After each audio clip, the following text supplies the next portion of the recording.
سالو لي زامي. على العيد أخذت كم كيلو، شوي هون شوي هون شوي هون. مشان هيك بدي أعمل سيري فيديوز أكل صحي، وهيدا الفيديو رح نعمل فيه رز بسمتي معمول بطريقة إنه ما يلزق أبداً أبداً على بعضه، وبضل من عشية لتاني يوم ولتالت يوم ما ملزق. عندي 2 مج رز بسمتي، بدي أغسلهم كتير منيح أحسن ما يلزق الرز على بعضه.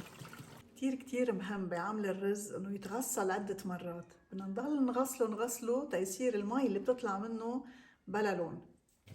غسلت الرزات وفضيت الميات على تقريبا 4 مرات حتى صار اللون متل ما انتبهتوا تقريبا ما في لون أبدا.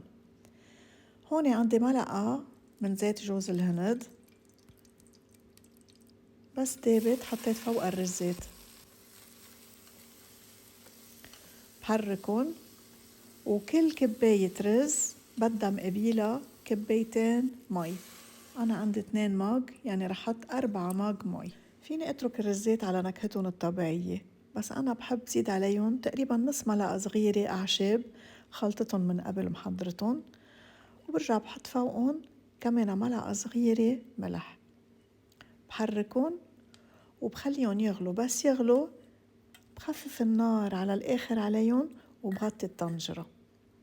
إذا كان عندي رز بسمتي بده يغلي 10 دقايق، إذا رز أمريكي أو رز مصري بده يغلي على مدة 20 دقيقة.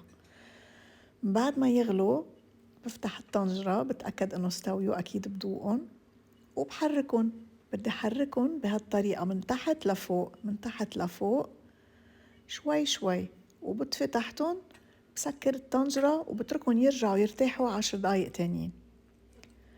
بعد ما صار لهم تقريبا نص ساعة بقلبهم بالملعقة من تحت لفوق كمان حتى يضلوا مفصولين عن بعضهم.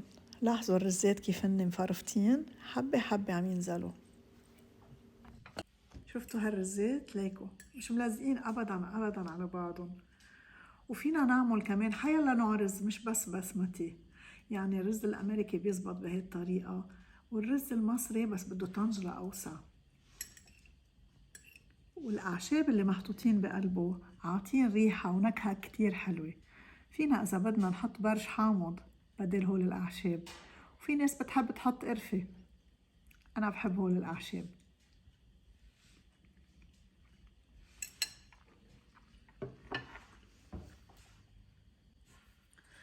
خفيف منه دسم لأنه عم نعمل أكل صحي، وكمان في طعمة الأعشاب عاطية طعمة كتير طيبة.